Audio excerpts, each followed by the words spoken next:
ગુજરાતમાં ઠંડીના ત્રીજા અને આખરી રાઉન્ડની શરૂઆત થઈ ગઈ છે। હાલ સમગ્ર ગુજરાતમાં કાતિલ ઠંડી અને સુસવાટા ભર્યો પવન છવાયો છે, જેને કારણે લોકો ઠૂંઠવાયા છે। હાલ હવામાન વિભાગના આજના અપડેટ અનુસાર કચ્છના નલિયામાં 9.5 ડિગ્રી તો ગાંધીનગરમાં 10.8 ડિગ્રીએ તાપમાન પહોંચ્યું છે। તો ગુજરાતના અન્ય શહેરોમાં પણ ઠંડીનો પારો નીચે ગયો છે। અંબાલાલ પટેલે કહ્યું કે ફેબ્રુઆરીની શરૂઆતમાં બુધ અને શુક્ર ગ્રહ પૃથ્વી તત્વની રાશિઓમાં આવતા ફેબ્રુઆરી માસથી દેશના ઉત્તરીય પર્વતીય પ્રદેશોમાં ભારે હિમવર્ષાની શક્યતા છે।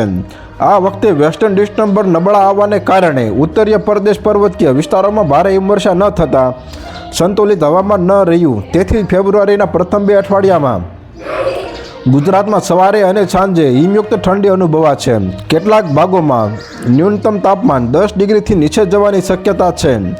આ દિવસોમાં હિમવર્ષાની પણ શક્યતા છે। આ સમયે ખેડૂતોએ પિયત આપવું હિતાવહ જેવો અંબાલાલ પટેલે ખેડૂતોને સલાહ આપી।